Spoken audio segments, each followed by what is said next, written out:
जय हिंद। कैसे हैं आप? एक बार फिर आपके अपने चैनल गुरु गंगा में आपका हार्दिक स्वागत है।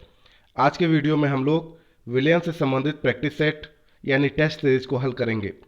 इससे संबंधित प्रश्न विभिन्न प्रतियोगी परीक्षाओं में पूछे जाते हैं। TST, PST, UGC NET, TET, super TET, इसके अलावा एपीओ, बीईओ और अन्य बहुत सारी प्रतियोगी परीक्षाओं के लिए यह इम्पोर्टेंट टॉपिक है। तो चलिए शुरू करते हैं आज की इम्पोर्टेंट कक्षा। तो चलिए सबसे पहला प्रश्न देखते हैं। विलयन है। ए ऑप्शन कहता है दो या दो से अधिक पदार्थों का समांग मिश्रण। बी कहता है दो या दो से अधिक पदार्थों का विषमांग मिश्रण। सी कहता है उपर्युक्त दोनों। और डी कहता है इनमें से कोई नहीं। तो सही उत्तर क्या है वह बताने का प्रयास करेंगे ताकि आपको भी पता लग सके कि आपकी तैयारी कितनी हो चुकी है। तो उत्तर देने का प्रयास करें, बताएं विलयन क्या है। दो या दो से अधिक पदार्थों का समांग मिश्रण, बिल्कुल सही उत्तर है पहला। विलयन से संबंधित निम्न में से कौन सा कथन सही नहीं है? ए, यह दो या दो से अधिक पदार्थों का समांग मिश्रण है।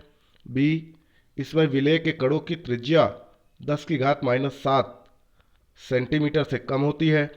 सी, विलेय के कणों को माइक्रोस्कोप द्वारा देखा जा सकता है। और डी कहता है यह स्थायी तथा पारदर्शक होता है। तो आपको बताना है कौन सा कथन सही नहीं है। तो देखिए, यह दो या दो से अधिक पदार्थों का समांग मिश्रण है, यह बिल्कुल सही है। इसमें विलेय के कणों की त्रिज्या 10⁻⁷ सेंटीमीटर से कम होती, यह भी सही है। और यह स्थायी तथा पारदर्शक होता है, यह भी बिल्कुल सही है।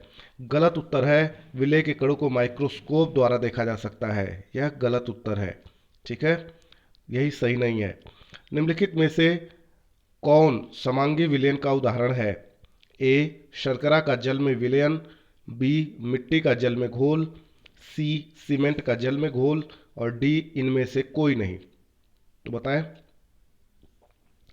कौन समांगी विलयन का उदाहरण है? शर्करा का जल में विलयन, शर्करा माने चीनी है ना, इसका जल में जो विलयन होता है वह समांगी विलयन का उदाहरण है। अगला प्रश्न देखते हैं। निम्न में से कौन सा विलयन जल विरोधी है? कौन सा विलयन जल विरोधी है वो बताना है आपको। A, starch. B, protein. C, arsenic sulphide. और डी, इनमें से सभी। तो बताइए जल विरोधी विलयन कौन सा है? आर्सेनिक सल्फाइड, सी बिल्कुल सही उत्तर है। अगला प्रश्न देखिए। धुआं उदाहरण है। ए, ठोस का द्रव में विलयन। बी, द्रव का द्रव में विलयन। सी, ठोस का गैस में विलयन। और डी, गैस का द्रव में विलयन। धुआं किसका उदाहरण है आपको बताना है।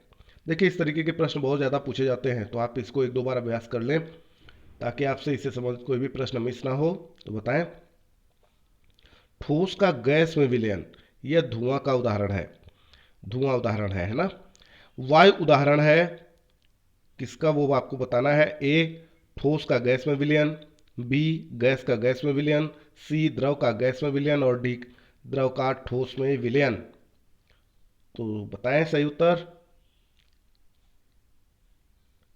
वायु उदाहरण है गैस का गैस में विलयन का।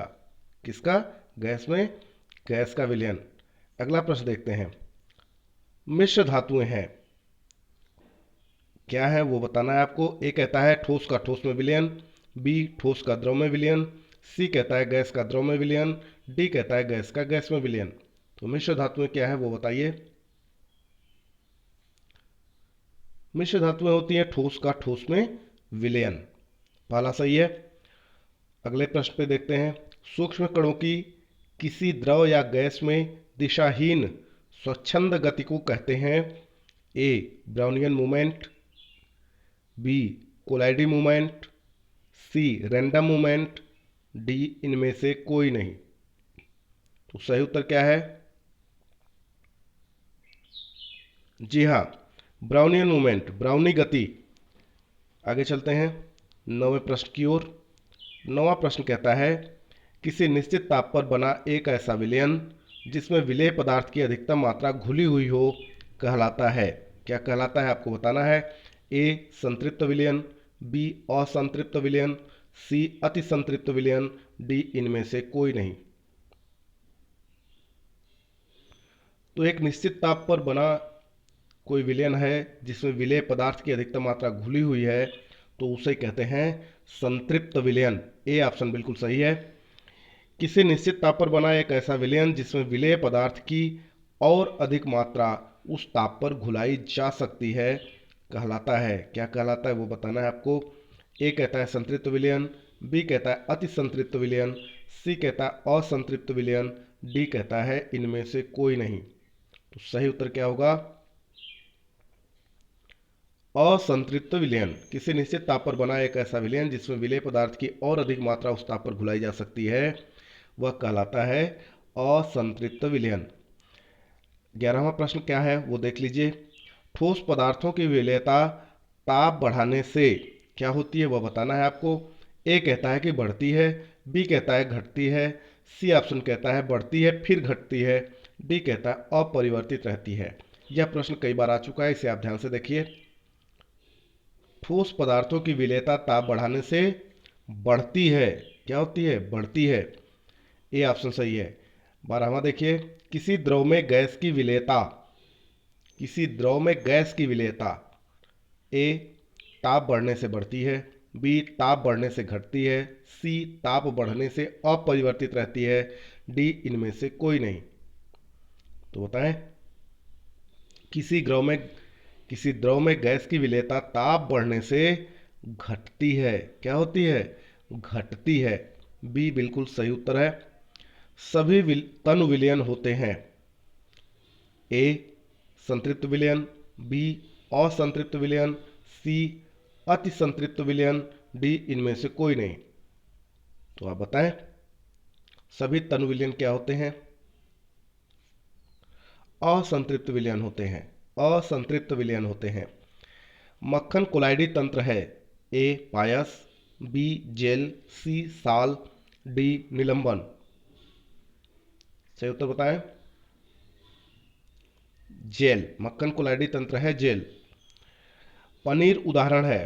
पनीर किसका उदाहरण वो बताना है आपको। ए कहता है सस्पेंशन का, बी कहता है इमल्शन का, सी कहता है जेल और डी कहता है सॉल। तो पनीर किसका उदाहरण है आप बताएं। जेल बिल्कुल सही उत्तर है। आगे चलते हैं। दूध उदाहरण है। ए विलेन का, बी कोलाइडी विलेन का, सी इमल्शन का, डी कहता है वायु विलेन का। तो किसका उदाहरण है आप बताएं। दूध उदाहरण है इमल्शन का। किसका, इमल्शन का। सी उत्तर बिल्कुल सही है। अगले प्रश्न को देखते हैं। अगला प्रश्न है, किसी विलयन का पीएच मान 6 है। इस विलयन में हाइड्रोजन आयन का सांद्रण होगा। ए 10 की घात -6 m, बी कहता है 10 की घात -10 m, सी कहता है 10 की घात 10 m और डी कहता है 10 की घात 6 m, है ना। आपको बताना है इस विलयन में हाइड्रोजन आयन का सांद्रण कितना होगा जिसका पीएच मान 6 हो, जिस विलयन का। तो बताइए। जी हाँ, 10 की घात -6 m। ए ऑप्शन बिल्कुल सही है। किसी विलयन में हाइड्रोजन आयनों का सांद्रण 10 की घात -4 m है तो उसमें हाइड्रोक्सिल आयनों का सांद्रण होगा। ए 10 की घात -4, बी 10 की घात -14, सी 10 की घात -10, डी 10 की घात 4। तो बताएं। सी उत्तर बिल्कुल सही है, 10 की घात -10। अगले प्रश्न की ओर चलते हैं। क्षारीय विलयन के पीएच का मान होता है सदा ही, क्या होता है वो आपको बताना है। तो जो क्षारीय विलयन होता है उसका पीएच मान हमेशा क्या होता है वो बताना है। ए कहता है 7 से कम, बी कहता है 7 से अधिक, सी कहता है 7 के बराबर, डी कहता है इनमें से कोई नहीं। तो सही उत्तर आपको बताना है, बताएं। देखिए जो क्षारीय विलयन होगा उसका पीएच मान हमेशा 7 से अधिक होगा। अम्लीय होगा तो 7 से कम होगा, और अगर 7 है तो इसका मतलब उदासीन है, ना वो क्षारीय है और न ही अम्लीय है। ठीक है, तो क्षारीय विलयन के पीएच का मान होता है हमेशा 7 से अधिक। बी ऑप्शन बिल्कुल सही है। अम्लीय विलयन के पीएच का मान होता है सदा ही, देखिए अभी हम लोग बात कर रहे थे ऊपर, ए 7 से कम, बी 7 से अधिक, सी 7 के बराबर और डी इनमें से कोई नहीं। तो उत्तर आप समझ गए होंगे। जी बिल्कुल सही है आप, 7 से कम, ए ऑप्शन बिल्कुल सही है। 7 से कम विलयन का पीएच मान है तो अम्लीय विलयन है, 7 से अधिक है तो क्षारीय है, और अगर 7 है तो उसका मतलब हुआ कि वह उदासीन है। अगला प्रश्न देखिए, शुद्ध जल का पीएच होता है, शुद्ध जल का पीएच मान कितना होता है वह पूछा गया है। ए कहता है 6.4, बी कहता है 6.6, सी कहता है 7.0 और डी कहता है 7.4। तो आप बताएं सही उत्तर क्या होगा, शुद्ध जल का पीएच मान कितना होता है। जी बिल्कुल सही है, सी उत्तर बिल्कुल सही है, 7 होता है, क्योंकि शुद्ध जल ना अम्लीय होता है ना क्षारीय होता है, तो इसका पीएच मान 7 होता है। अभी थोड़ी देर पहले हम लोग बात कर रहे थे। साधारण विलयनों में पीएच का मान होता है ए 0 से 7, बी 7 से 14, सी 0 से 12, डी 0 से 14। बताइए।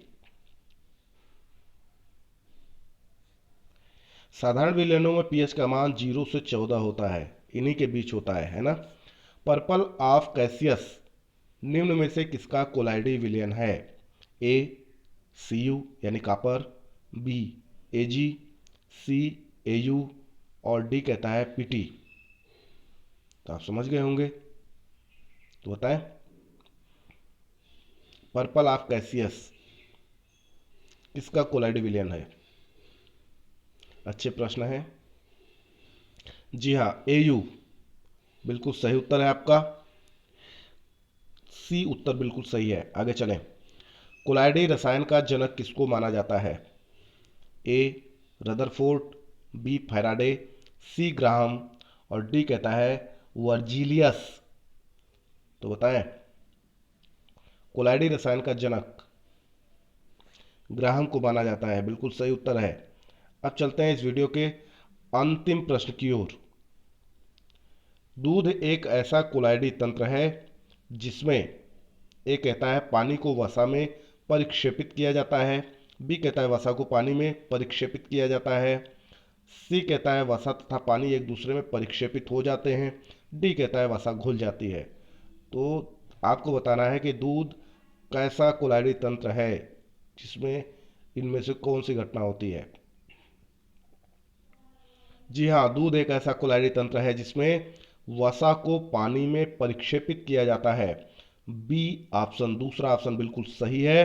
तो इस तरीके से यह वीडियो पूरा हुआ। यदि आपको पसंद आता है तो आप इसे लाइक जरूर करें, अपने मित्रों में शेयर करना न भूलें, अपने बहुमूल्य सुझाव को कमेंट बॉक्स में देना ना भूलें, और चैनल पर नए चैनल को सब्सक्राइब करके बेल आइकन को प्रेस कर दिए ताकि प्रत्येक इंपॉर्टेंट वीडियो की नोटिफिकेशन आपको समय से मिलती रहे। और इस तरीके के बहुत सारे प्रैक्टिस सेट, बहुत सारे वीडियोज हमने बना रखे हैं, सारे के लिंक इस वीडियो के डिस्क्रिप्शन बॉक्स में दिए गए हैं। आप वहां पर जाकर प्रैक्टिस कर सकते हैं, नए वीडियो से बहुत सारी तैयारी अलग अलग विषयों की कर सकते हैं। तो चलिए फिर मिलते हैं अगले इंपॉर्टेंट वीडियो में, तब तक के लिए आप सभी लोगों को जय हिंद।